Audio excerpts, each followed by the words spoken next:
Good evening, Lake Orion. Well, it's been a rainy, wet day. I'm your host, and I am Between Taorminas.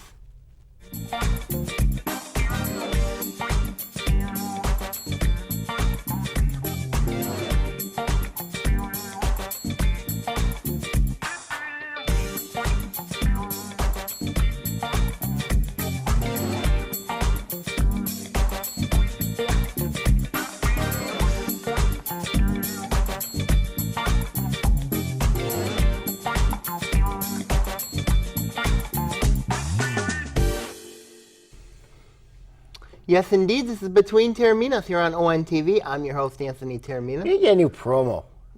Why? Because. Well, I'm here with my brother, Sam. How are you doing? Tired. And for those of you guys wondering where Ian is at, Ian had some family commitments going on. Tragedy. Family tragedy. Our hearts and prayers are with the Weatherspoon family at this time. Ian, love you. Come back soon. Peace, my friend. All right, so let's talk about the we got the World Cup actually going on right now. Yes. Yes, it feels very weird that you have no United States in it. There's no Italy in it. England's in it. Spain's in it. Portugal's in it. Germany is in it. Russia's in it. Iran is in it. Yeah, you made mention Germany is out, so explain that one. Well, Germany got beat by South Korea 2-0. Gave up 2 goals. One of them was a replay during the extra time of 90 minutes, because you have about 90 minutes from the extra time. They do like 5-6 minutes. Basically what happened was the referee had to review a call that was, they thought it was offsides, but ended up was not offsides, and then the referee gave the goal to South Korea, and then South Korea scored virtually an empty netter to ice the game, and that's why for the 2-0 result, which means not only did the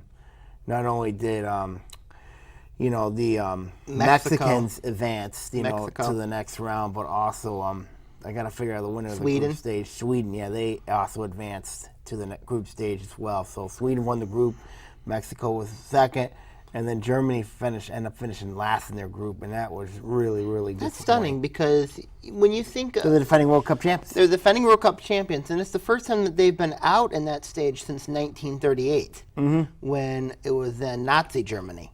But, I mean, it's just stunning that Germany has been so successful in the soccer king. Arguably one of the standard bearers. They're the defending World Cup champions, and that's what happened.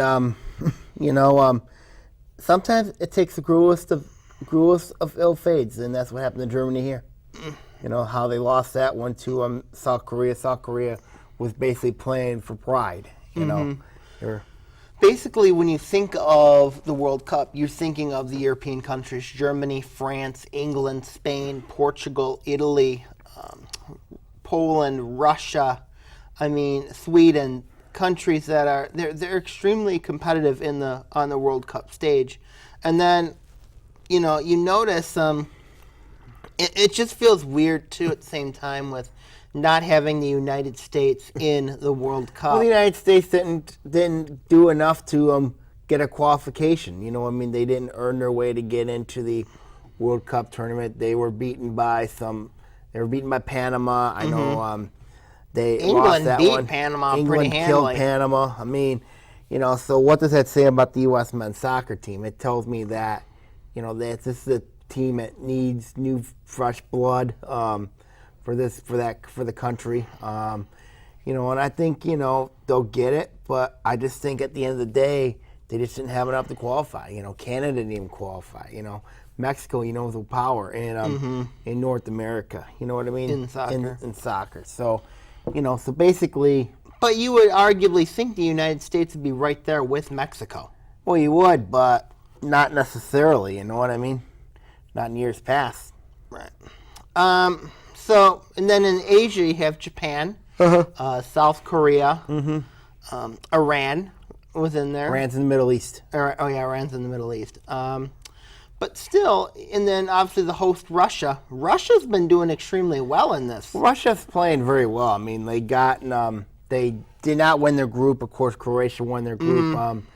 But they're playing Spain next, and that's going to be That's not going to be easy. Spain has always been typically a really They're good. really, really good. I mean, like you look at I believe it's Cristiano Ronaldo on that team. That's what I'm thinking. But I think, Spain will get through past Russia. Won't be pretty, but it is what it is. I mean, if I had to do a favorite right now, it would be Brazil. You think it'd be Brazil? Yeah, Brazil has Neymar. always been a very strong. Brazil's always been a very strong power in soccer. Traditionally, they've been really, really good. Obviously, their arch rival Argentina is They're still in. Is the will contend. Yeah, because they had to be saved from the doldrums just to get them out of the group stage. But if I had to do a favorite, it's Brazil because of Neymar. Neymar is the real deal. He is arguably, I think, the best player in this tournament. You look at players like Ronaldo, you look like Nessie over in Argentina. I mean, like, those are the players, but I really think the best player in the planet is Neymar. One of the games that I did watch over was Spain versus Portugal. Portugal is another one of those teams that you can't count out. No. Can you? I mean, if you look at it, it feels like that it's very. It's truly competitive. Nigeria, African teams are very, very strong. They were competitive. They were. You look at the African teams. Soccer's starting to grow over there. You've got some countries that have been starting to get better. You look at countries like South Africa, who's always been good. I mean, you look at other countries. Nigeria's been developing as a country. You look at, I think the whole continent of Africa, they're starting to get better. In the game of soccer. They're going to compete with. I mean, it feels like that the World Cup will not be as Europeanized. As it has been in the past, because Europe has dominated the World Cup. Yes, stage. and you got powers in Europe. You look at, as you mentioned. Yep, I made mention of them earlier in the earlier part of the show. I mean, but it you got to still look. surprised me that Italy is out. Well, yeah, I'm very surprised about Italy. Belgium's another one. I'm surprised that they didn't make it. But end of the day, you got to qualify to get in the tournament. And like the United States, they didn't get in. Italy didn't get in. You look at China, they didn't get in. You got to get in the tournament. If you're going to qualify to get into the tournament. If you want to get in. But thankfully you got the World Cup in 4 years. You know what I mean? And then you have 2026. The World Cup is going to be in the United States, Canada, and Mexico. They all want a joint bid to host the World Cup. So that means that the United States, Canada, and Mexico all get automatic bids into the World Cup. Now, does that mean that everybody because you have pretty much 3 countries in North America that play each other. Right. The United States, Canada, and Mexico. Right. So that means that all 3, they're all host, and they all get in. So does that mean that there's going to be less opportunities for teams, or will it be more? Well, it's going to make it much harder, because you have 3 countries already qualified. But there's like a group. I believe it's a pairing of 32 that is in like the A, B, C, D, E, F, G, and H. So there's 32 nations that can get in. I mean, I think Europe's pretty much set. But it all comes down to qualifying. How much of an interest is soccer or football in Europe? They call it football. Monstrous. How much of an interest is there in it in the United States? Oh, in the United States? In the United States. I'll be honest with you. It feels like that. It feels like it should get promoted. It should get more. You know what? It just doesn't get as much I don't attention. think there's a lot of attention and interest in U.S. It's soccer. very bothersome. And it's bothersome. It's bothersome because you got a lot of great players that come out that are in this country. Does that reflect upon the entire system of how United States recruits, brings in players? Yes, because you look at, of course, you look at how they recruit. You look at and I look at it from the United States. I look at it in England. You know what I mean? In England, you have the Premier League, and that is very, very raucous. You know what I mean? That can get really nuts. You know, you look at the teams like Everton, Liverpool. You look at Barcelona. You look at those type of teams. You know, they're crazy. England, Spain. And they're crazy. You know what I mean? They're madhouse. Whereas in the United States, sure, you have the MLS, Major League Soccer, but they're struggling to even get the best players from their own country, and the rest of the world, they're struggling to get that. You know what I mean? So I think the interest right now is very low right now in the United States. What do they have to do they have to limit certain guidelines, certain like qualifications? Do they need to allow more people to come in? Well, the qualifications are the qualifications. You Right. got to make sure, you got to earn it. You got to earn your way to the World Cup. You got to earn your way. You know, if you're like a European, Earn your way first to a team, and then the team's got to earn their way into the World Cup. That is true. I mean, it's just, I know that the United States has made some changes, have made some changes to the structure. Obviously, you can't, if you miss out, if you're the first team that missed out, you're gone. If you're the first team to miss out, you know, you're the coach, you're the general manager, You're fired. You're done. You're basically fired. done, yeah. So, I mean, it's just that I'm just curious to see how United States soccer will go from here. Well, there's nowhere to go but up for them. I mean, but we'll see what happens. Any final thoughts on the World Cup? I still think Brazil wins the World Cup. I know Bob Bridges is a big fan of Brazil. That he is not. And God bless Neymar, and God bless the Brazilians. We'll be right back with Between Taorminas on ONTV.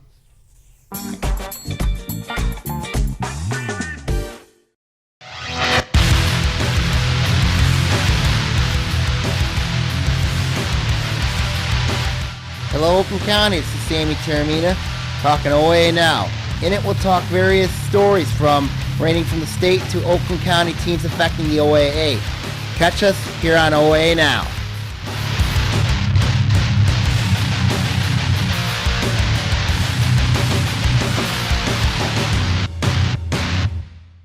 Hello, Lake Orion. It's Anthony Taormina, co-host of Between Taorminas. I want to let you know of a new show called History Now. In it, we're going to talk about global, national, and political events that occur in our lifetime. We're going to also have guests and also have co-hosts as well, and also plenty of surprises. Catch us on History Now here on ONTV.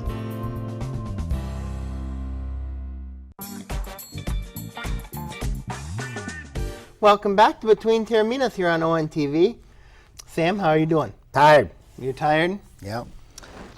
So let's talk about the Tigers situation. They're in a losing streak. Yeah, 7-game losing streak. I've been telling you Witherspoon this. They fired their pitching coach, Chris Bosio.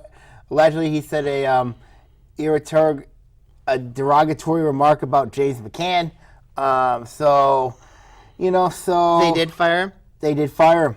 Wow. Yeah, they claim it was over with the team employee, but so I've been hearing rumors, you know what I mean? It's been James McCann. You know, my sources have been telling me that. James McCann's a relatively well-respected guy in the clubhouse. Yes, he is. So the Tigers are a mess right now. They lost quite a bit to the Indians.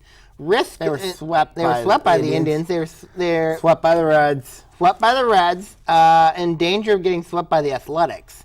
So, and to be honest with you, the Reds, not exactly a great team, and neither are the Athletics. So, what is going on with the Tigers? Shane Green's the problem. Why? Because he gave up some key runs in the ninth inning. Shane Green. He's a good pitcher. You look at the Tigers, the final 2 innings, they gave up a lot of runs. So you think they need to get a new closer? I really don't like what Al Avila's doing.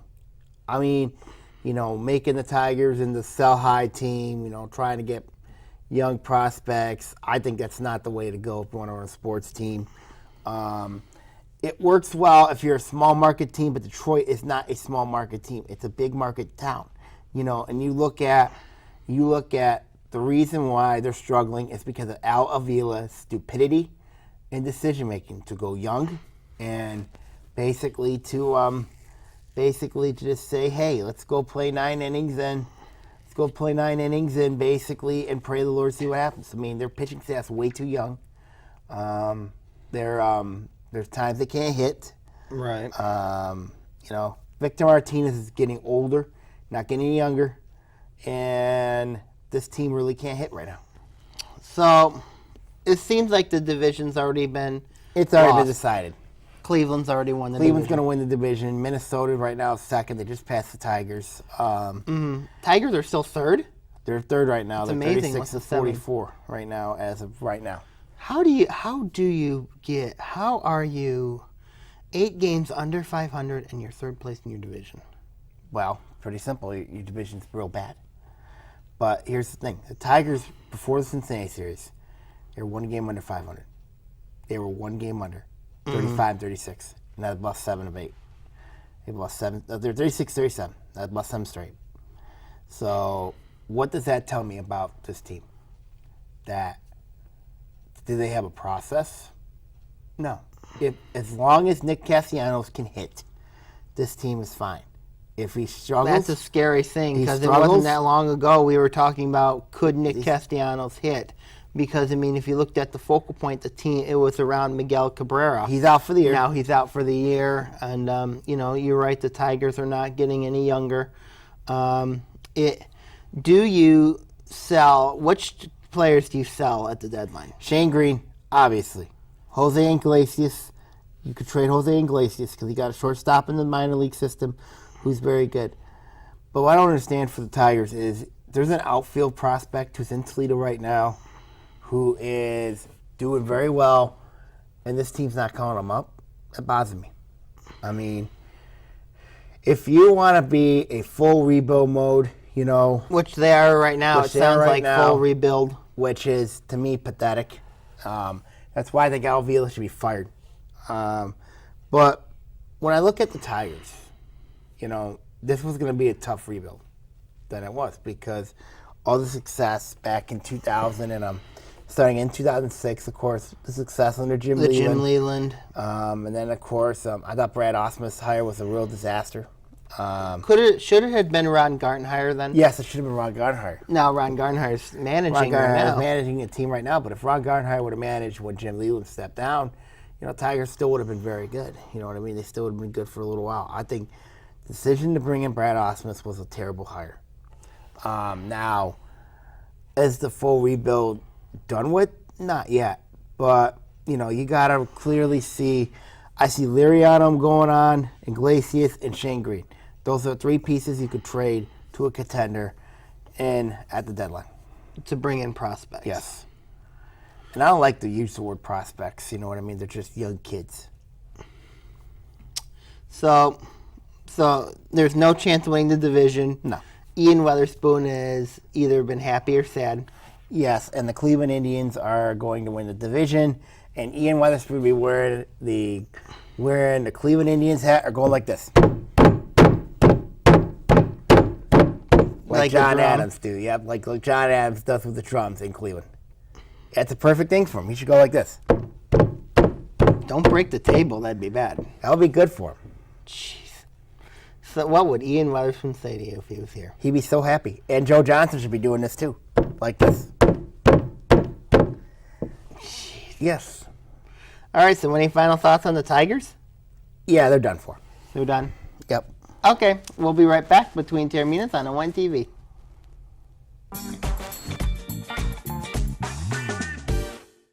Hey, it's Owen TV here.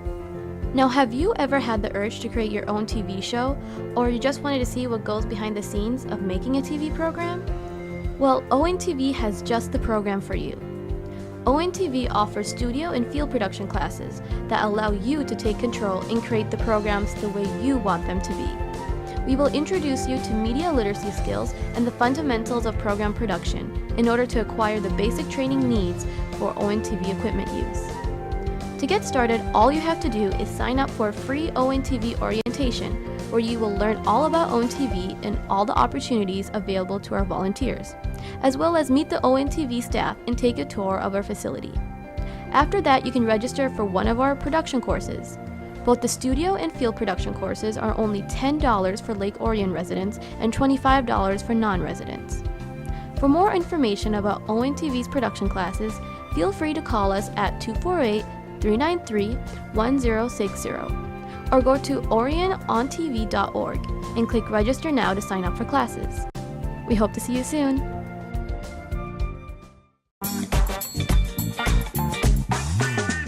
Welcome back to Between Taorminas here on ONTV. I'm your host, Anthony Taormina. Sammy, how you doing? Hang in there. Happy 30th anniversary to ONTV. Well, it's also the 30th anniversary of public access here in Lake Orion, and ONTV is a major part of that. So, I mean, it's a very exciting time.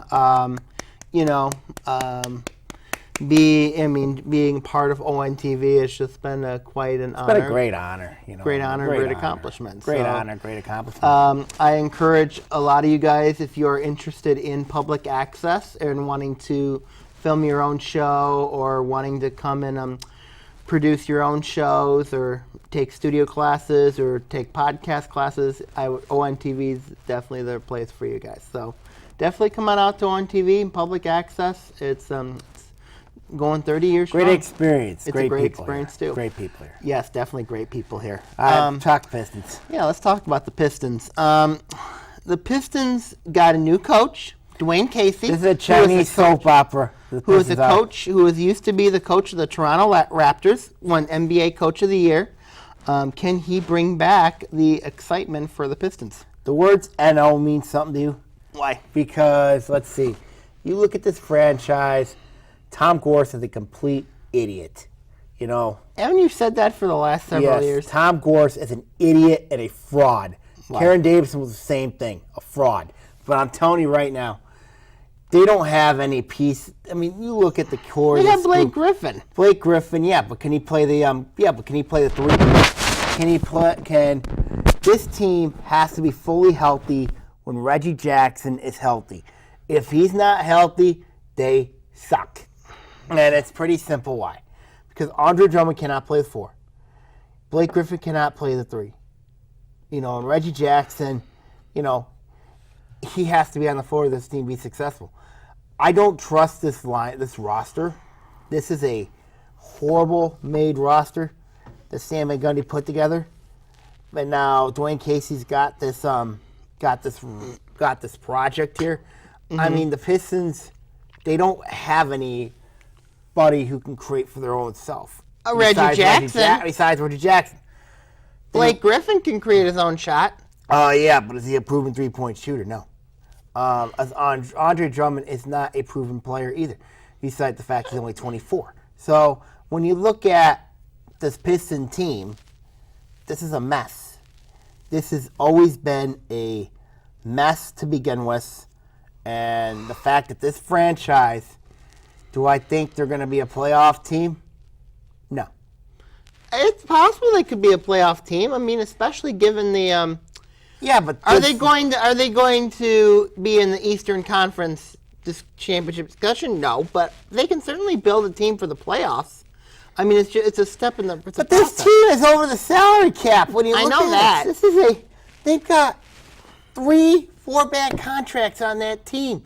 Until they get rid of those bad contracts, they're not going anywhere. This is very similar to the Pistons back in 2009, 2010, when they traded away Chauncey Billups for Allen Iverson. That was a horrible deal. I mean, it reminds me of that era. It was garbage. And I blame Karen Davidson. I blame Tom Gorse for that. What would you say about the team in 2000 after Grant Hill, Ben Wallace's first few years?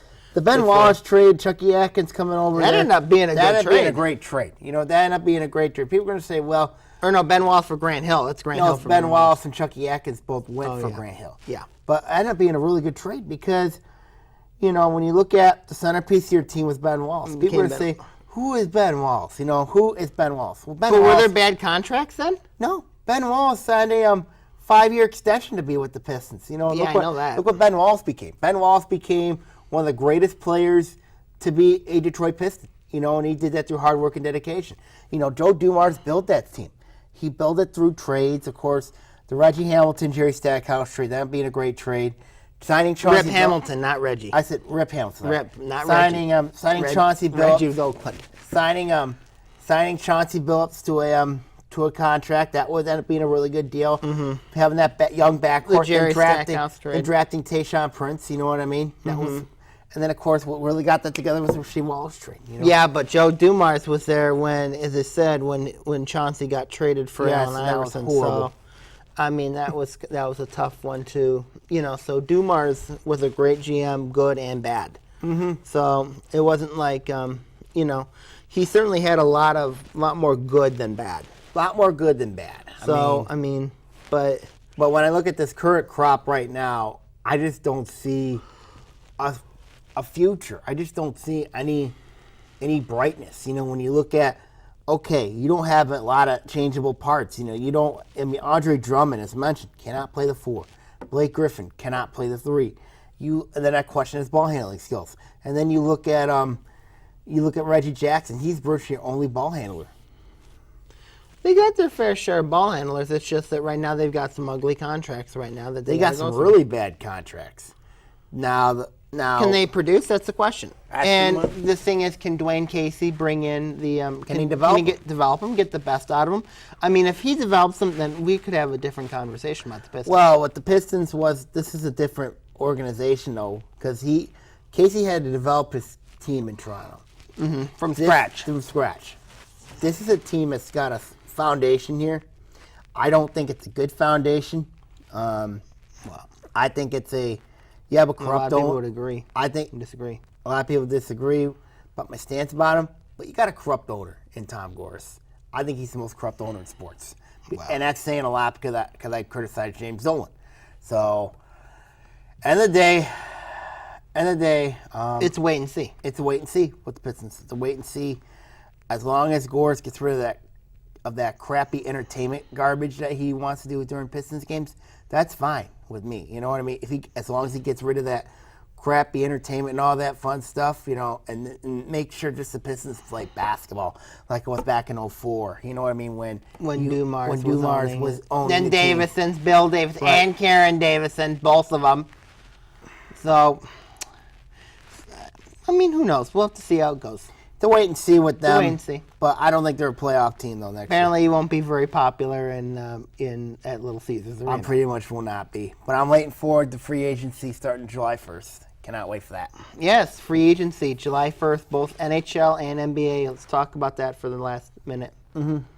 So, you excited for the draft agency? I am. I mean, I think especially in NHL, especially with John Tavares where he goes, Dallas has been mentioned, one of the destinations. And then you look at, then you got NHL draft came. If you're a Red Wing fan, you like your draft. But I know Bob Bridges loved his draft. I know my father loved the draft. Other than that, I think you had a good draft. I think I had a good draft. But other than See that, how it goes. See how it goes. You know what I mean? And then in the NBA, you got the whole where's LeBron going to go? Where's he going? We got Is Kawhi he going to Leonard. stay in Cleveland? Yeah, Is he Kawhi going to- Leonard. Yep, Kawhi Leonard. Kawhi Or is he Leonard. going to LA? He wants to go to LA, but wants San to- Antonio wants to keep him. They've openly said that they want to just, if they were going to ship him, they're going to ship him east. East, and, yeah. And he wants to go to LA. I can see him going to Boston. That could happen. We'll I see. can see him going to Boston. Well, that'll do it for this episode of Between Taorminas. Have a great night, Lake Orion, and see you soon. Take care.